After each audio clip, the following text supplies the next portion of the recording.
Saludos amigos de Gente RD, gracias por estar ahí siempre en sintonía con nosotros. Estamos estrenando un nuevo horario aquí en el Nuevo Diario TV. Ya ustedes saben, todos los viernes a las 11 de la mañana y hoy tenemos una entrevista muy especial y con eso vamos a iniciar, pero que lo diga mi amiga y mi hermana Rosa Escoto. Así es, David, tal y como les prometimos que íbamos a tener el día de hoy una invitada de lujo. Sí. Se encuentra con nosotros la presidenta ejecutiva del CONANI, Consejo Nacional para la Niñez y la Adolescencia, la profesora Ligia Pérez. Bienvenida a este espacio. Es un honor para nosotros poder contar con su figura aquí en este programa. Muchas gracias, muchísimas gracias y saludos a ustedes y a todo su público y agradecerles también la oportunidad de poder compartir con nuestra gente, con nuestra población, todas las informaciones concernientes a la niñez y a la adolescencia que tanto preocupan y ocupan a la sociedad dominicana. Así que muchísimas gracias por esta oportunidad. Gracias a ustedes, reiteramos que estamos nos sentimos muy bien de tenerla aquí con nosotros. Gracias. Mire, ¿cómo usted describe la situación actual de la violencia que viven nuestros niños, niñas y adolescentes en el seno familiar?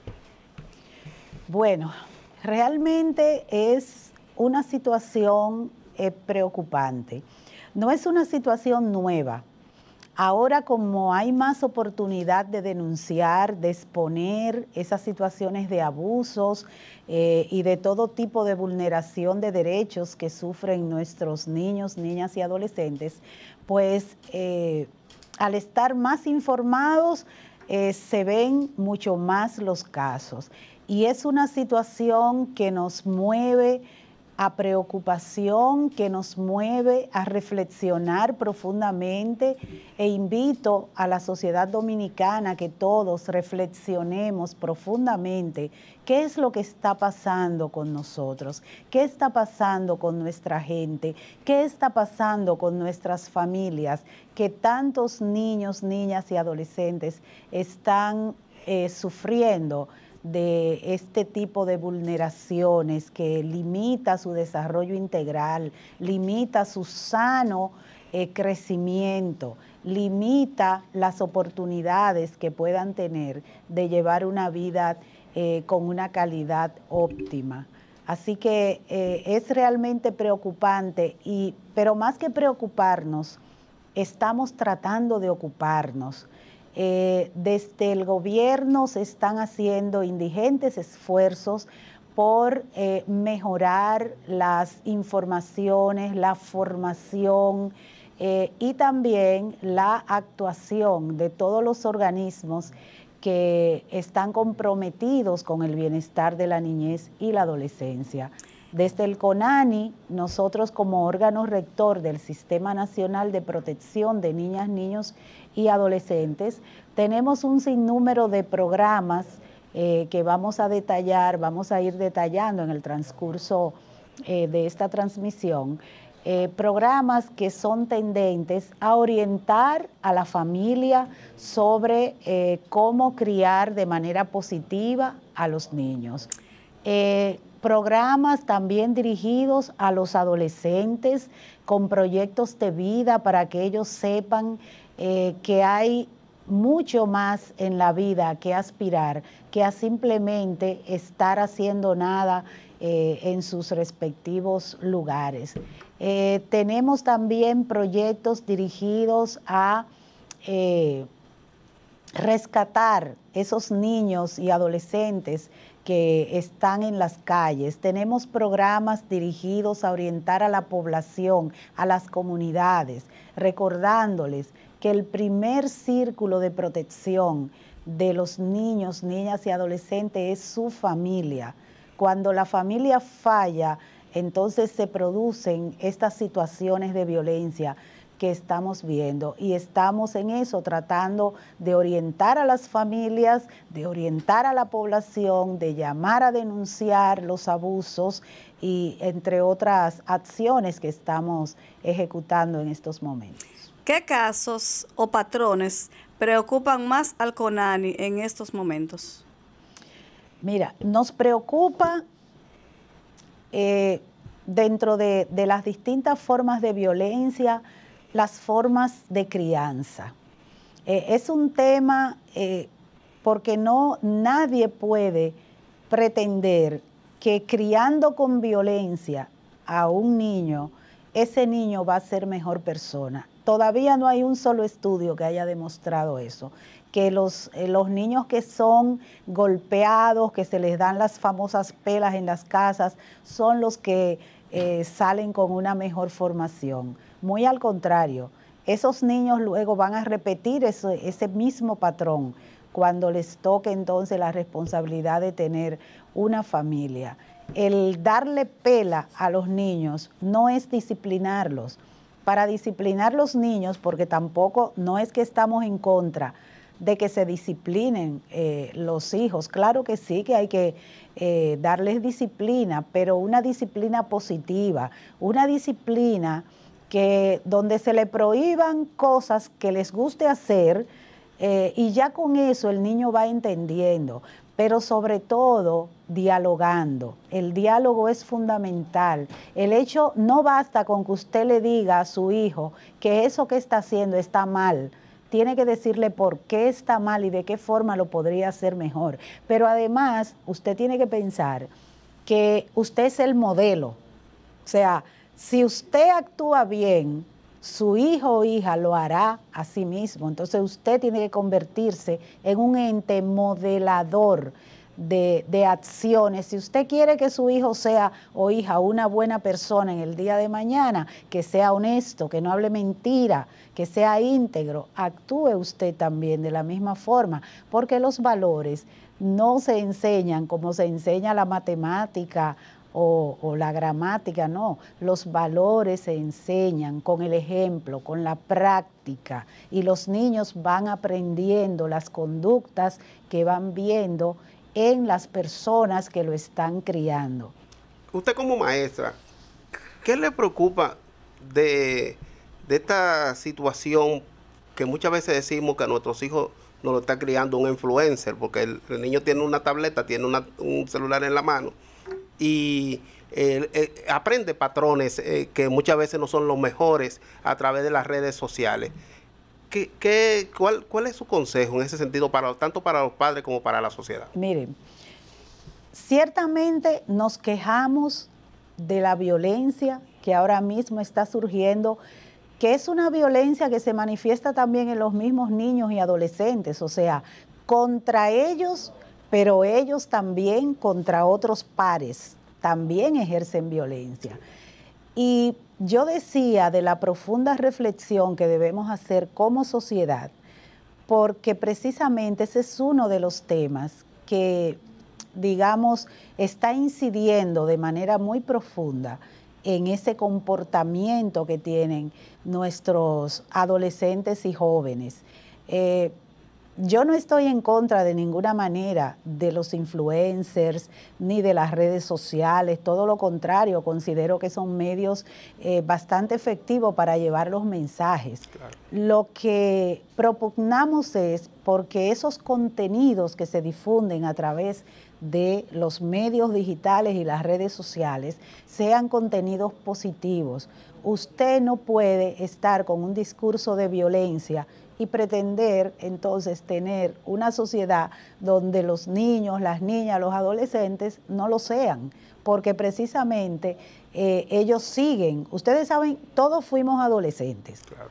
Y sabemos que por naturaleza los adolescentes son rebeldes, son contrarios a las normas y hay que irlos guiando. Y ya cuando pasan esa etapa, que ellos han recibido esa retroalimentación positiva, ya sea de su familia o de personas que ellos admiran, de los medios de comunicación y en este caso de las redes sociales, pues ya esa personalidad cambia y esa personalidad entonces va a ser sana, va a tener un sano desarrollo. Entonces yo le hago un llamado a los influencers, por favor, el contenido para ustedes, digamos, poder sonar, como se dice popularmente, no es necesario recurrir a ese discurso de violencia. Muchos de ellos, lamentablemente, son producto de una crianza basada en la violencia, y por eso es que somos totalmente contrarios a ese tipo de crianza, porque es que luego, sin querer, se reproduce ese sistema de violencia en el que vivió probablemente ese joven, esa joven que hoy son influencers. Son muchas veces carencias, afectos sobre todo, que no tuvieron, orientaciones adecuadas, que no tuvieron en un momento oportuno y que hoy se reflejan en esa forma de llegar a la gente, de expresarse, de ser importantes y todo eso. Pero yo les aseguro que si se modera ese lenguaje, si se moderan esas acciones, ustedes van a tener el respaldo de toda la sociedad, porque yo soy una que me encantan las redes sociales, me encanta ver contenidos en las redes sociales, pero contenidos que sean positivos. Y a los padres, madres, cuidadores, tutores, les exhorto a que pongan un poco más de atención a lo que sus hijos e hijas están viendo en las redes sociales. Yo sé que muchos dirán, es muy fácil decir eso cuando yo tengo que pasar el día entero trabajando y casi no puedo estar en la casa y tengo que dejarlo solo, tengo que dejarlo con alguna persona. Pero miren, créanme que si se pone el esfuerzo, sí se puede. Yo misma, yo crié mis hijos, no digo que yo sola, gracias a Dios, con su papá también, pero ambos trabajábamos y todavía trabajamos, pero en la época en que estábamos, porque ya mis hijos son grandes, yo tengo nietos incluso, y trabajábamos ambos y teníamos que salir desde las 6:30 de la mañana y llegábamos a la casa en la noche. Sin embargo, gracias a Dios pudimos darle tiempo de calidad a nuestros hijos, porque se trata de sacar el tiempo de calidad y estar pendiente. Y hoy en día es mucho más fácil que antes, porque con los celulares usted puede estar comunicado, usted puede estar atento constantemente a si están en la escuela, a que dónde están cuando salen de la escuela, si no soy yo que lo puedo ir a buscar, yo mandé a fulano a buscarlo, si llegaron a la casa. O sea, uno puede estar pendiente y que ellos sientan ese seguimiento, porque cuando ellos sienten que sus papás lo soltaron, mi papá está trabajando y nada, ni lo llaman ni nada, entonces ellos buscan otra forma de llamar la atención. Desde el Gabinete de Niñez y Adolescencia y el mismo CONANI están implementando la política de prevención de embarazos en adolescentes y uniones tempranas. ¿Qué usted nos puede decir de esas relaciones de adolescentes con adultos que se llaman, entre comillas, relaciones o uniones o parejas disfrazadas de esos calificativos cuando son abusos? Esos abusos a menores de edad disfrazados de relación o de pareja, que los vemos desde los medios de comunicación, que lo vemos desde la sociedad, desde las familias, que estamos normalizando estos patrones. ¿Qué usted nos puede decir al respecto? Bueno, Rosa, lo primero es que desde el 2021, que el presidente Luis Abinader promulgó la ley que prohíbe el matrimonio infantil, las uniones entre un menor y un adulto están absolutamente prohibidas. Y no solo que están prohibidas, sino que están penalizadas. Es un delito que un adulto seduzca a una menor. Antes de esa ley, el adulto, porque eso siempre ha sido mal visto, ¿verdad? Que un adulto seduzca a una menor. Sin embargo, antes lo solucionaba, si la familia protestaba, lo solucionaba casándose con la menor. Sí. Desde el 2021 ya eso no puede pasar, o sea que está prohibido. Y lo que me preocupa de esto es, porque hay un patrón cultural que tenemos que erradicar, que es la normalización de esas relaciones, como dice Rosa. Que ya vive en su casa, ya la mudó, es su pareja. No, es un delito. Denúncielo, que es un delito. Y las autoridades competentes, entiéndase, la Procuraduría, la Fiscalía, Fiscalía de Menores, el Ministerio Público, deben actuar en consecuencia.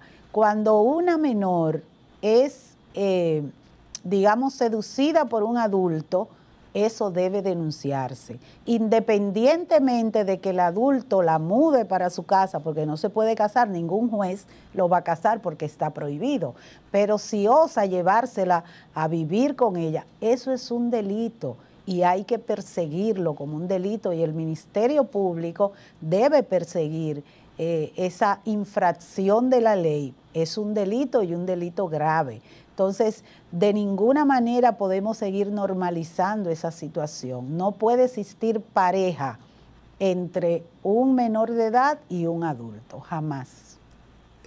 ¿Cómo ve usted el hecho de que en los últimos casos, tanto de maltrato infantil, violento, que llegaron inclusive a provocar la muerte de niños, como en el mismo caso de padres que utilizan a sus hijas como carnada para que adultos tengan algún tipo de relación con ellas?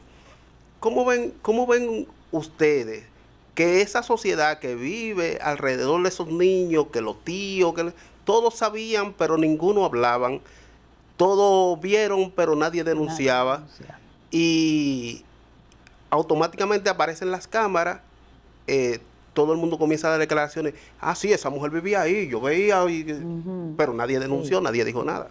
Ese silencio de la sociedad, ¿cómo lo ven?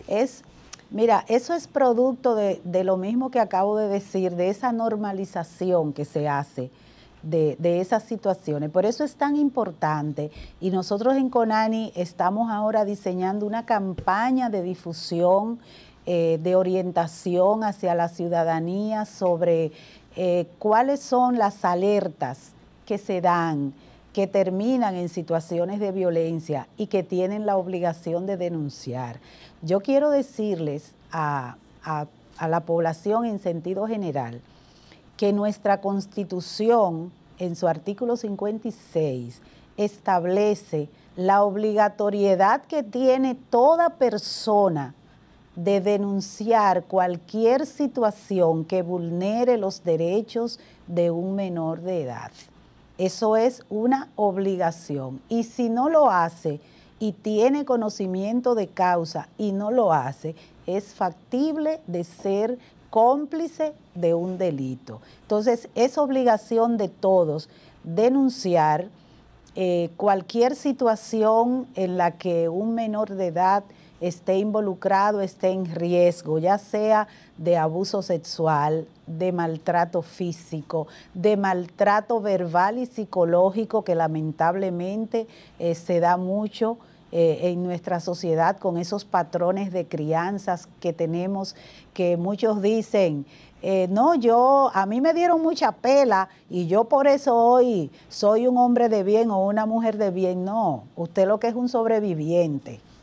Una excepción a la regla, digamos, porque no es cierto que por haberle dado muchas pelas, usted es hoy una persona de bien. Usted es una persona de bien porque a lo mejor sus padres le modelaron una actitud correcta, aunque en el caso de darle las pelas era la forma que ellos veían de disciplinarlo, pero a lo mejor su papá o su mamá no le dio una pela y después se fue para la calle y lo dejó solo y se puso a beber en un colmado o a estar dando malos ejemplos. Seguramente que usted lo veía trabajar y eso fue lo que le inculcó. Ahora, no fue por las pelas. Las pelas definitivamente no disciplinan a ningún niño, niña o adolescente porque no producen un cambio de conducta real. Y ahí es que yo quiero que la gente que está a favor de eso entienda. O sea, un niño hace algo malo, usted le da una pela por eso, y ya ese niño deja de hacer eso, pero tan pronto tenga oportunidad lo va a volver a hacer. ¿Por qué? Porque usted no le dijo a ese niño el por qué eso estaba mal, que eso, lo que eso causaba, cuáles eran las consecuencias. Usted no dialogó. En vez de eso, usted simplemente le dio una pela que a lo mejor él ni entendía por qué le estaba dando la pela o por qué eso estaba mal. Y entonces, tan pronto tenga la oportunidad, lo va a repetir. Pero si usted dialoga, le hace entender por qué eso está mal, él después, aunque tenga oportunidad, no lo va a volver a hacer porque ya sabe, ya él entendió, ya interiorizó el por qué eso está mal. Y eso es lo que yo quiero que comprendan la gente que son partidarios de que se les violente físicamente, de que se le aplique disciplina física, de que se le dé pelas, de que se le dé golpes a un niño cuya piel ternecita y su cerebro también no puede entender, y ese niño, ¿qué va a hacer? Va a normalizar eso, va a decir, esa es la forma, como a mí me criaron así, esa es la forma en que yo tendré que criar mis hijos después. Ese es el tema. Gracias a la ley 0686, hace 39 años iniciamos un sueño, un compromiso con quienes construyen el futuro de nuestro país. En el Fondo de Pensiones de los Trabajadores de la Construcción, celebramos juntos el esfuerzo y la dedicación a través de pensiones dignas. Gracias por ser parte de esta historia. Sigamos construyendo juntos. En Copecons somos más que pensión. Esta temporada ciclónica se pronostica como potencialmente superior. La República Dominicana está en esa ruta de alto riesgo. Prepárate para posibles impactos de algunas de las 17 tormentas nombradas. Evita habitar zonas vulnerables. Crea mecanismos de resiliencia. Cuida el bosque, cuida nuestras cuencas, cuida nuestras presas. EGIB, la energía sostenible del país.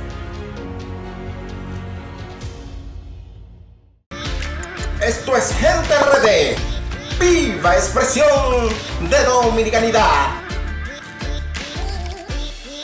David y yo tenemos un eterno pleito con esto, con este tema siempre en cada programa, y es que yo le digo que si a nosotros como adultos, cada vez que nos equivocamos o cometemos un error, nos dieran golpes, ¿qué pasaría?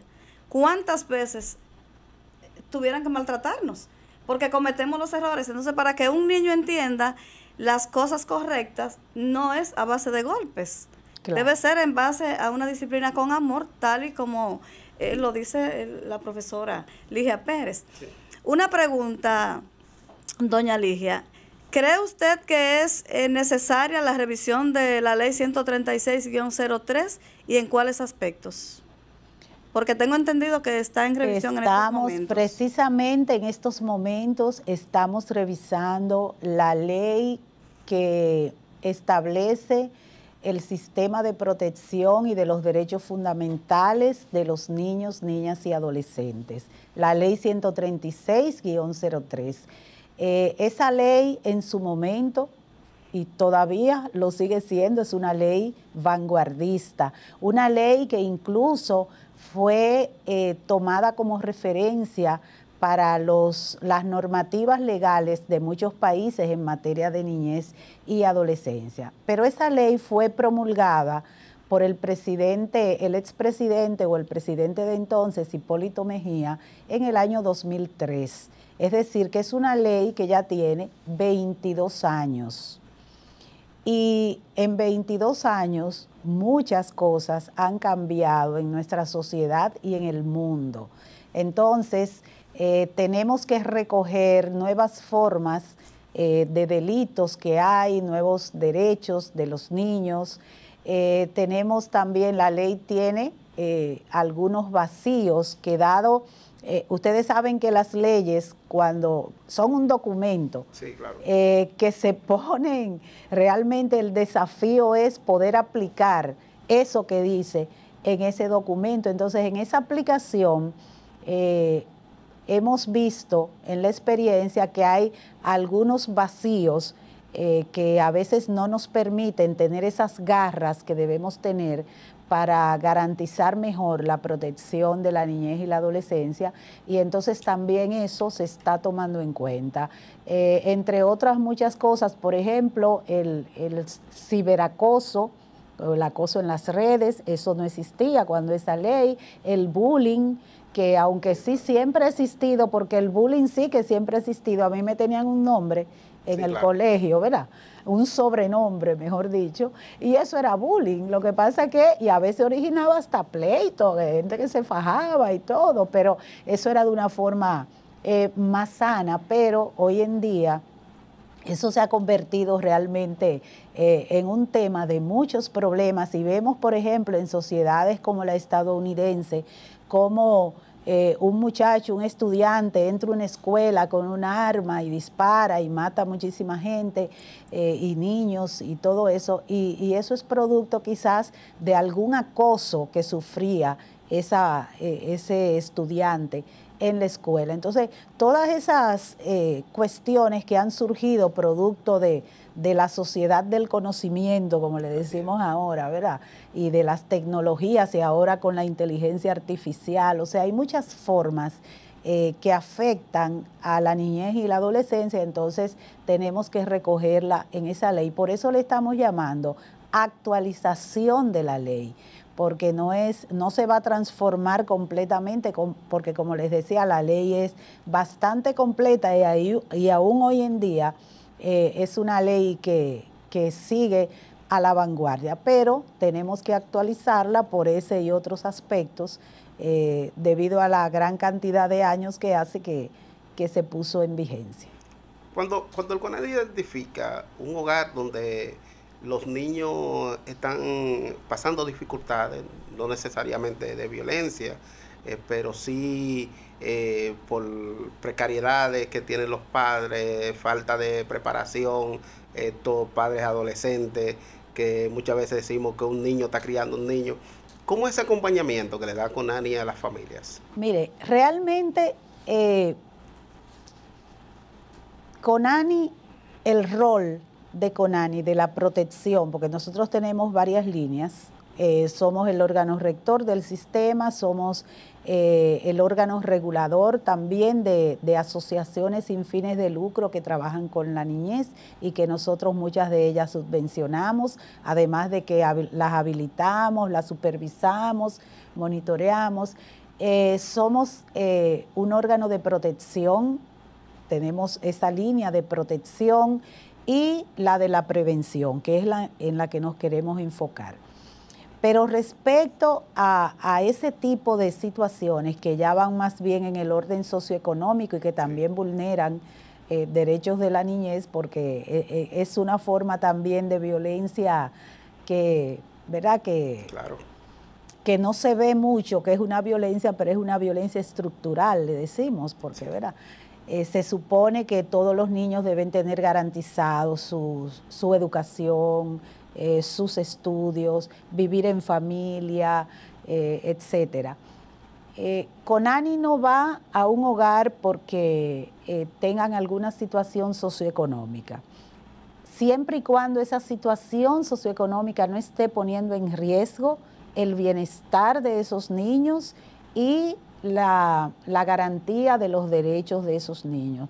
Si esos niños los padres no los mandan a la escuela por X o por Y, si los dejan solo en la casa por mucho tiempo, claro, tiene que haber una denuncia, porque lamentablemente es imposible que CONANI ni ninguna institución esté dentro de los hogares mirando a ver qué es lo que pasa en cada uno.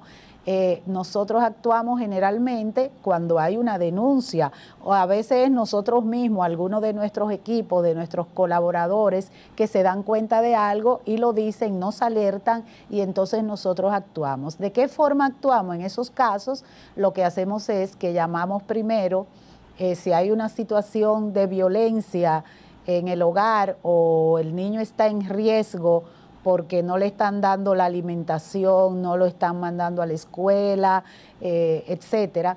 Entonces, CONANI, como órgano rector del sistema de protección, llama a los organismos que tienen que ver con cada uno de esos factores que inciden en que ese hogar esté funcionando de esa forma. Entonces ahí puede entrar primero el Ministerio Público para saber si hay algún tipo de violencia física, verbal o psicológica contra esos niños, y entran las organizaciones sociales del gobierno como Supérate, el Plan Social de la Presidencia, etcétera, para ver cómo se puede ayudar a ese hogar a elevar un poco su calidad de vida, sus ingresos, para que puedan tener un mejor desenvolvimiento y darle mejor crianza a sus hijos, garantizarle mejor sus derechos, educación, si los niños no están en la escuela, ¿por qué no están en la escuela? Buscarle un cupo escolar. O sea, Conani puede motorizar y debe motorizar a todas esas instituciones que tienen que ver con el bienestar de la niñez y la adolescencia para que cada uno cumpla su rol. De hecho, esa es una de las funciones precisamente del Gabinete de la Niñez y la Adolescencia que preside nuestra primera dama, Raquel Arbaje. El gabinete se encarga de articular a todas las instituciones del gobierno que trabajan con la niñez o que tienen incidencia en el bienestar de la niñez. Son unas 18 instituciones del gobierno que forman parte de ese gabinete y hemos producido, Conani coordina ese gabinete y hemos producido un marco estratégico de fortalecimiento donde se define el rol de cada una de esas instituciones en el sistema de protección. Y si cada una juega el rol que le corresponde, educación, garantizar que todos los niños tengan un cupo en la escuela. Salud pública, garantizar que todos los niños tengan su esquema de vacunación a tiempo, que se le dé atención a tiempo, etcétera. Ministerio de Trabajo, garantizar que no haya niños realizando trabajo infantil. SNS, garantizar atención cuando un niño, por ejemplo, en uno de los espacios que nosotros tenemos que llamamos hogares de paso, que son espacios de atención residencial, sí, de protección, que tenemos 11 hogares de paso que administra directamente Conani, pero hay unas 80 ASFL, que son asociaciones sin fines de lucro, que también dan ese servicio de atención residencial. Como yo les decía ahorita, muchas son subvencionadas por Conani. Entonces, que desde ahí, desde esos lugares, algún niño o niña se ponga malo, que esté enfermo, se lleva al hospital y el hospital tiene la obligación de atenderlo, pero también cuando tienen citas para las vacunas, cuando tienen citas médicas para chequeos generales, en fin. Cada institución en el Sistema Nacional de Protección tiene un rol que jugar, porque Conani, esto lo digo siempre, no es el sistema de protección. Conani es el ente rector de ese sistema, pero el sistema está integrado por muchas instituciones que si cada una de ellas juega el rol que le corresponde, nosotros tendremos plena garantía de los derechos de la niñez y la adolescencia, y en eso estamos trabajando, en fortalecer cada vez más la articulación, y con el liderazgo de doña Raquel Arbaje estamos logrando que cada institución pueda cumplir con el rol que le corresponde y así garantizar el bienestar de nuestra niñez y adolescencia. Sabemos que hay muchos desafíos, muchos temas que resolver todavía, estamos en eso, tenemos una serie de programas, de proyectos, como les decía anteriormente, tendentes a eso, y en eso estamos tratando cada día más de que nuestra niñez se sienta protegida. Justo le iba a preguntar sobre esos retos y desafíos que enfrenta ahora mismo el sistema de protección liderado por el Conani como órgano rector, en vista de todas las vulnerabilidades que están sufriendo los niños, las niñas y los adolescentes de sus derechos en el país en distintas circunstancias. ¿Cuáles son esos retos que enfrenta el Conani para poder hacer frente a esta problemática? Sí, son muchos los retos, comenzando por esa por esa articulación y porque cada institución juegue el papel que le corresponde, ese es un verdadero desafío, que estamos cada vez sorteando mejor y estamos cada vez, teniendo la colaboración, porque es obligatorio, ¿verdad?, la colaboración de esas instituciones. Pero además nosotros tenemos, para enfrentar esos desafíos, porque de desafíos si hablamos, tenemos, que me da mucha pena decirlo, el tema de la desintegración familiar, porque ahí es que comienza la cosa, en la familia, y por eso es que tenemos que trabajar mucho con la familia, no con ANI, no todas las instituciones, tenemos que trabajar mucho con la familia, porque como decía al inicio de este programa, la familia es el primer círculo de protección de los niños, niñas y adolescentes. Si ese círculo falla, ahí ya es que comienzan a darse estas situaciones. Entonces tenemos que poner mucha atención a la familia. Por eso invitaba ahorita a esa reflexión, porque proteger los niños no es tarea de una institución, de un gobierno. Es tarea de todos, es tarea del Estado, es tarea de las comunidades, es tarea de la familia, es tarea de la sociedad en sentido general. Entonces, para esos retos, para enfrentar esos desafíos, nosotros estamos desarrollando un sinnúmero de programas y proyectos. Como mencionaba ahorita Rosa, la PPA, que es la Política de Protección y Prevención de Embarazos en Adolescentes y Uniones Tempranas, que como ustedes saben está dando sus resultados. La Oficina Nacional de Estadística mide trimestralmente la cantidad de embarazos que se han producido, y hemos venido desde el 2022, estamos viendo, al comparar el trimestre de un año con el anterior, siempre nos da una baja. Es decir, que hay una baja sostenida, quizás no en la medida que quisiéramos, pero las políticas públicas no surten su efecto de la noche a la mañana, eso es gradualmente.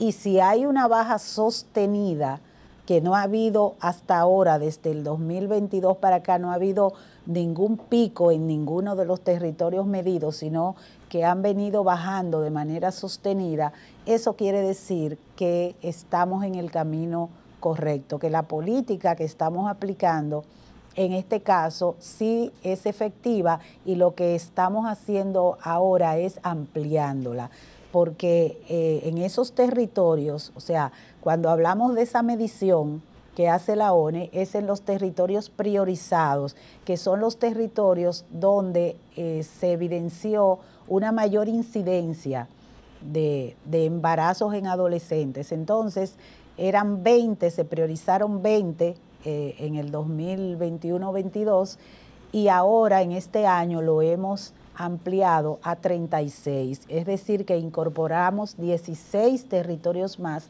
y vamos a ir paulatinamente incorporando más territorios hasta tener el nivel nacional, que si hubiésemos podido cubrirlos desde un principio todo, pero como ustedes saben, por razones de presupuesto, no se puede hacer todo de golpe, o sea, no hay forma de cómo abarquemos el país completo de un primer zarpazo, sino que tenemos que ir poco a poco, y eso es lo que estamos haciendo. Pero hay otras, bueno, y la encuesta en hogar también trae una baja, o encuesta en hogar 2024 de alrededor de 10,000 embarazos menos del 20 al 24.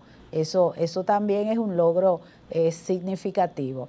Pero tenemos otros programas dentro de esa política, porque la PPA es una política. Sí. Hay muchos programas y proyectos porque este es un flagelo que hay que abordarlo de manera integral, tomando en cuenta todos sus factores, o sea, todos los factores que inciden en que eso se produzca. Y en ese sentido, entonces tenemos diversos programas que van desde orientación a los padres y a los tutores, porque hay que involucrar a la familia con programas como Crianza Positiva, que trata de la crianza que es más efectiva si queremos tener una sociedad sana, una sociedad donde sus niños se desarrollen a plenitud con todo su potencial.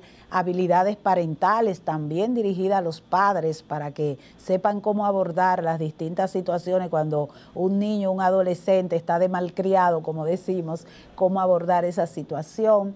Pero tenemos programas dirigidos a los propios adolescentes, tanto hembras como varones, de habilidades para la vida, donde a ellos se les habla de un proyecto de vida, de cómo ellos pueden hacer un proyecto de vida que le garantice a ellos insertarse de manera positiva en la sociedad, teniendo luego un empleo, luego de estudiar. O sea, se les va presentando a ellos un mundo diferente al que quizás actualmente conocen, y para que vean que sí es posible alcanzarlo y que solo deben tener el deseo de hacerlo, y con las orientaciones de nosotros ellos pueden alcanzar y hacer ese proyecto de vida. Pero tenemos también un modelo integral para niños, niñas y adolescentes en situación de calle, peores formas de trabajo infantil y movilidad, que es un modelo que también aborda todas las aristas del problema, porque cuando un niño está en la calle, lo primero que hay que preguntar por qué está en la calle. Entonces, cuando esa pregunta comienza a tener respuestas, entonces nosotros abordamos todas las instituciones que deben dar respuesta a cada uno de esos factores que inciden en que ese niño esté en la calle. Entonces, ahí involucramos, está desde la policía, ¿Qué se hace en esos casos cuando son hijos de extranjeros, o sea, que son niños sí, que ya tienen otra nacionalidad? Sí. Mire, déjeme terminar el puntito de las a quienes acudimos para abordar esa temática, esa problemática de manera integral, que está aparte de Interior y Policía, la Policía Municipal, la Policía Turística, las alcaldías, porque estamos involucrando mucho a las alcaldías en estos temas, porque son los gobiernos locales los que están más cerca de las problemáticas y a donde la gente va a exponer sus problemáticas. Por lo tanto, es importantísimo que las alcaldías se involucren en estos programas, entre otros porque tenemos también, que no quiero dejar de mencionar, a las asociaciones, las organizaciones, tanto nacionales como internacionales, que nos colaboran, nos ayudan con todos estos programas para que podamos llegar a mayor número de niños, niñas y adolescentes. Entonces, en el caso de los niños extranjeros, nosotros tenemos un protocolo de movilidad, se llama protocolo de movilidad o protocolo para niños y adolescentes en situación de movilidad, que consiste en abordar, una vez que, por ejemplo, Migración hace una redada, toma a esos niños de la calle, los haitianos, en el caso de Migración, ¿verdad?, los presuntamente haitianos. Y digo presuntamente porque no tienen en el momento un documento ni nada, y por el físico, pues se presume que son haitianos. A veces es con los padres, o sea, agarran los padres con los hijos y los llevan a un centro de interdicción. CONANI tiene un equipo en los centros de interdicción precisamente para cuando haya que se lleven menores de edad a esos centros de interdicción, pues CONANI tiene unos espacios donde los acoge, no los deja junto con los adultos, los acoge, los higieniza, le hace una evaluación psicológica, se llevan incluso hasta el hospital si alguno lo vemos que tiene alguna situación para que lo evalúen. Se le hace un expediente, se le hace una entrevista por parte de un psicólogo para saber si esa persona que llegó con él es realmente su familia o si tiene algún lazo filial con esa familia, porque como ustedes saben, se da mucho el tema de las tratas de de menores, ¿verdad? De personas adultas, pero también de menores que los traen obligados y los ponen en la calle a pedir y eso. Entonces, una vez que eso se ha agotado, mientras el Ministerio Público va indagando sobre la familia de ese menor. Si le ubican la familia, que el menor diga, no, yo vivo en tal sitio y yo estoy en la escuela tal, entonces ahí ya se va identificando y se llega a los padres o a los tutores. Si es así, entonces esos niños se le devuelven a los padres, porque van niños acompañados, pero también van no acompañados cuando están en la calle. Entonces se le entrega a los padres. Si no se identifica ningún familiar en el país de esos niños, entonces, luego de hacerle todo el proceso con sus expedientes, un equipo de CONANI conjuntamente con Migración se traslada a la frontera y los entrega al IBERS, que es el Instituto de Bienestar Sociofamiliar de Haití, que viene siendo como un homólogo de CONANI. Okay. Entonces se le entrega a ellos y ya a partir de ahí se le entrega con un expediente, con un nombre que ellos dieron, porque no tienen documentos, y se le entrega con su expediente, tantos niños entregados con su expediente al IBERS. Entonces el IBERS se encarga de ubicar sus familiares en Haití, y si no los ubica, o en lo que los ubica, entonces lo tiene en unos espacios que ellos tienen destinados para eso, como lugares de acogida de ese tipo de niños. Ese es, a grosso modo, así, el procedimiento. Muchas gracias. Ay, ya usted ha arrojado tanta luz aquí que teníamos 30 minutos pautados para usted y vamos por 45. Así mismo, es porque sí, muy importante todo, sin desperdicio, sí, realmente, sí. David, que una hora no nos bastaría para escuchar una persona tan brillante y tan identificada con el tema de la niñez y la adolescencia, que representa muy bien al CONANI. Gracias. Un llamado finalmente. Yo quiero, sí, te iba a pedir que quiero hacer un llamado final a la población. Yo quiero decirle a la población que no pierdan su capacidad de asombro ante los casos de violencia, de cualquier tipo de manifestación de violencia contra un menor de edad. Denuncien los casos. Ustedes denuncian y esas denuncias son anónimas, a menos que ustedes quieran dar sus nombres, son anónimas. Y como le dije ahorita, la Constitución les obliga a una persona que conozca de un caso y no lo denuncia, pues tiene sanciones para esas personas. Entonces, denuncien. ¿Dónde denunciar? Que muchos dicen, pero es que yo no sé dónde que debo ir. Yo les voy a dar unos números ahora. Pero ustedes van a ver en lo adelante, en los medios, una campaña que vamos a lanzar orientándolos sobre cómo y a dónde denunciar. El primer número que les voy a dar es el de Línea Vida, 809-200-1202. Y ese es un número que usted puede llamar desde cualquier parte, desde su celular, aún no tenga minutos, con ese número se comunica. Por eso es el 200. 809-200-1202. Pero también pueden llamar a asterisco 311, que es una línea del gobierno donde también se puede denunciar. Pero también, si el hecho está ocurriendo en el mismo momento, usted puede llamar al 911, que también derivan los casos, se presenta el 911, ellos también llaman a CONANI, llaman a la Fiscalía para que manden sus equipos y se pueda abordar la situación.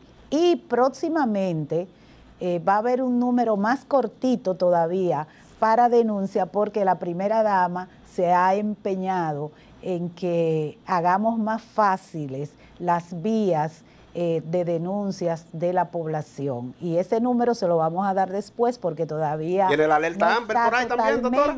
Y entonces, claro, eso le iba a decir, recientemente se lanzó la alerta, el sistema de alertas que incluye la alerta Amber, que es la alerta Amber en honor a una niña llamada Amber que desapareció en Estados Unidos y eso generó esa alerta, ese sistema que no había venido al país hasta Eso ahora, marca que un por hito, primera vez ya tenemos esa alerta, ya funciona, solo que por ahora, según nos dijeron en el lanzamiento, llega a los celulares Android, pero luego va a llegar, ya casi están listas las negociaciones para que lleguen también a los iPhone, y es una alerta que no solo es para alertar cuando hay situaciones, fenómenos naturales, sino también cuando hay desaparecidos, tanto adultos como niños desaparecidos, cuando hay alguna situación de violencia donde un niño es secuestrado, etcétera, o un adulto es secuestrado, esa alerta va a funcionar. De manera que estamos reforzando, el gobierno está empeñado en reforzar las herramientas, los mecanismos para que la ciudadanía pueda denunciar. Repito, Conani no puede estar en cada uno de los hogares para saber lo que pasa. Nadie puede, ninguna institución en ninguna parte del mundo. Por eso es que necesitamos que ustedes denuncien, por favor. Bien, gracias, muchísimas gracias por acompañarnos. Rosa, vamos a despedir. Muchas gracias por haber venido, licenciada Ligia, y esperamos que pronto la volvamos a tener por aquí. Cuando gusten. Entonces vamos antes de la pausa, a ver un segmento de reflexión con nuestra compañera Roberni Reyes. Así que vamos a la pausa y ese es el momento de reflexión.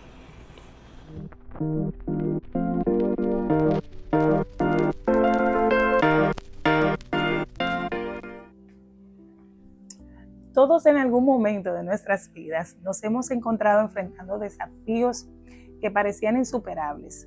Puede ser un proyecto en el trabajo, una relación, un sueño personal, incluso una meta de salud. Y en ocasiones la frustración y el desánimo pueden llevarnos a pensar que la única opción es rendirnos. Pero rendirse no es la respuesta. Es un camino que nos aleja de lo que realmente deseamos lograr en nuestras vidas. Por ejemplo, imaginemos por un momento a un corredor en una maratón.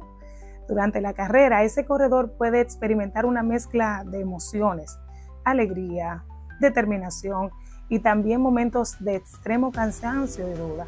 A medida que avanza y siente la fatiga, puede pensar que no tiene más fuerzas, que detenerse tal vez es la única alternativa. Sin embargo, aquellos que cruzan la meta son los que deciden desafiarse a sí mismos y que se niegan a rendirse ante la tentación de dejarlo todo atrás. Ellos se enfrentan a un propósito, a su meta, y encuentran la fuerza no solo para seguir corriendo, sino para superar sus propios límites. La vida al final es como una maratón, no es un simple sprint, es un viaje que requiere resistencia y perseverancia. La historia está repleta de relatos inspiradores de personas que nunca se rindieron a pesar de enfrentarse a adversidades gigantescas. Pensemos en Thomas Edison, por ejemplo, quien fracasó en miles de experimentos antes de inventar la bombilla.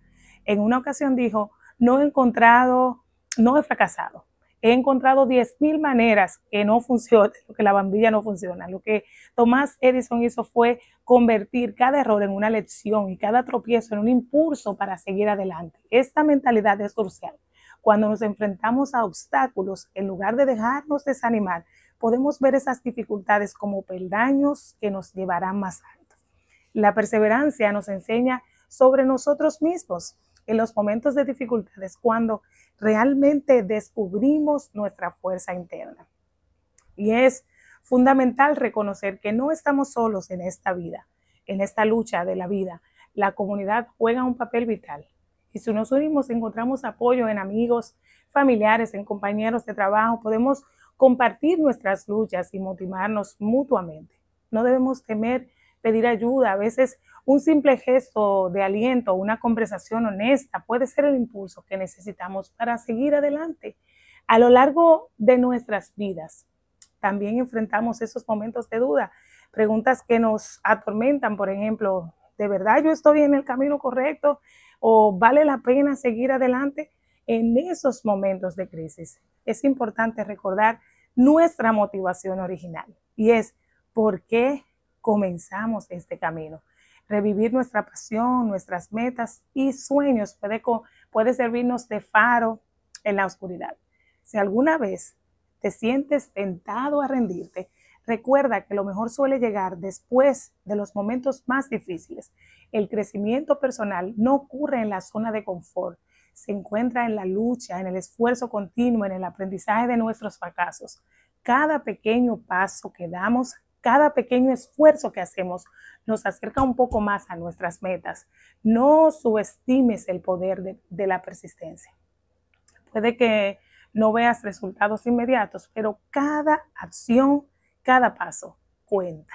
Al final del día, vivir es un acto de valentía y no rendirse es abrazar esa valentía y seguir luchando por lo que queremos y por lo que creemos. Sigamos persiguiendo nuestros sueños un paso a la vez, recordando que cada paso cuenta, no importa cuán pequeño sea. Así que siempre que sientas la tentación de rendirte, mira hacia adentro de ti y recuerda por qué estás en este camino.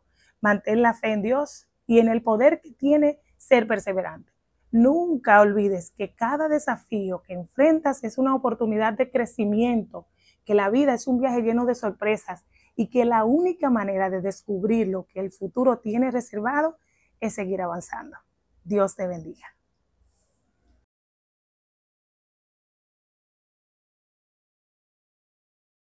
Esta temporada ciclónica se pronostica como potencialmente superior. La República Dominicana está en esa ruta de alto riesgo. Prepárate para posibles impactos de algunas de las 17 tormentas nombradas. Evita habitar zonas vulnerables. Crea mecanismos de resiliencia. Cuida el bosque. Cuida nuestras cuencas. Cuida nuestras presas. EGI, la energía sostenible del país.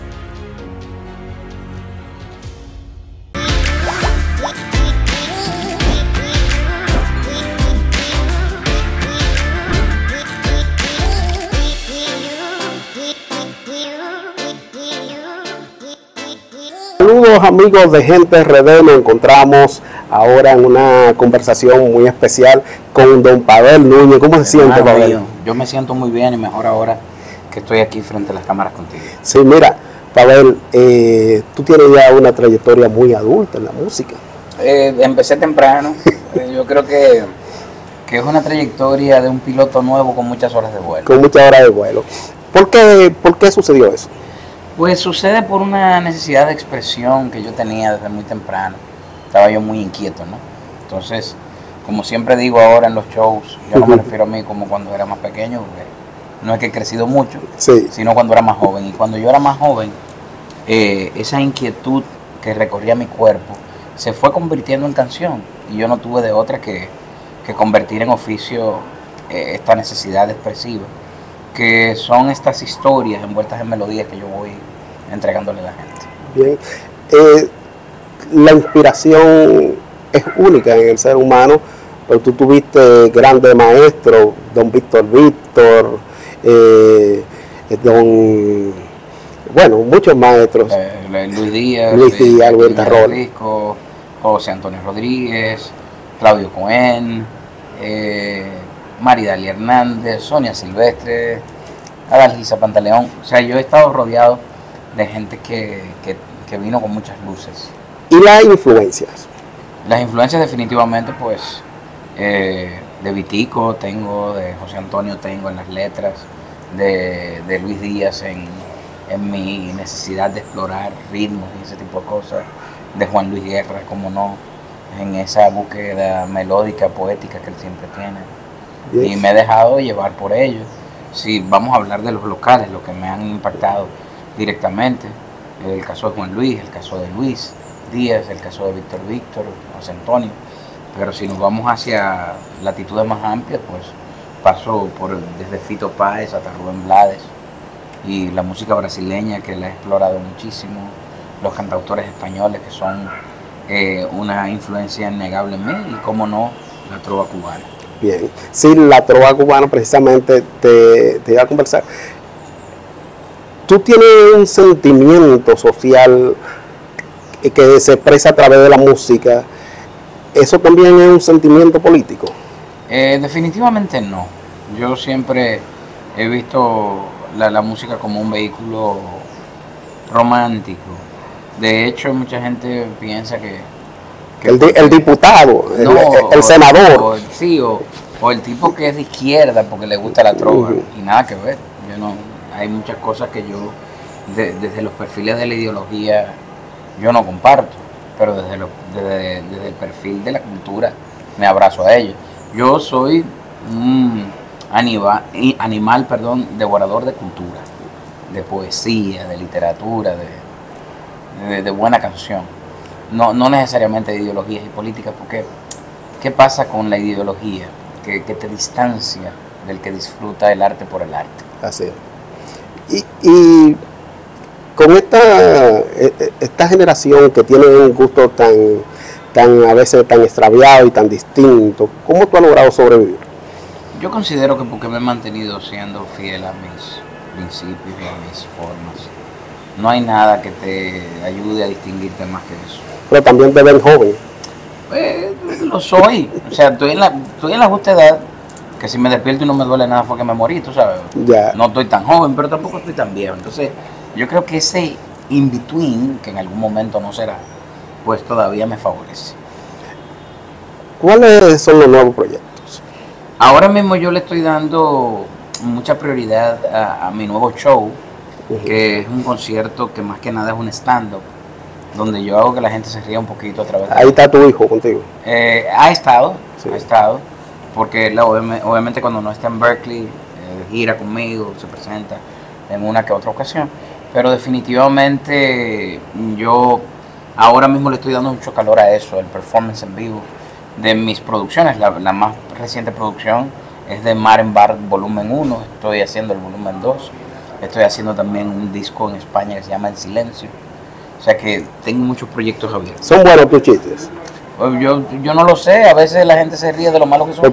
Porque tú compites ahí con Vickiana y Camboya TV. No, pero ellos son veteranos, yo soy un chivito harto joven. Yo lo que pasa es que de repente, porque ni siquiera son chistes, son historias que a la gente le parecen jocosas. Ok. Mira, ¿y por qué no hemos visto un disco tuyo con Guaso Brazoban, que son los dos cantantes? ¿O una canción? Una canción. Una canción. Yo creo que porque no hemos alineado las agendas, pero no porque haya ninguna animalversión.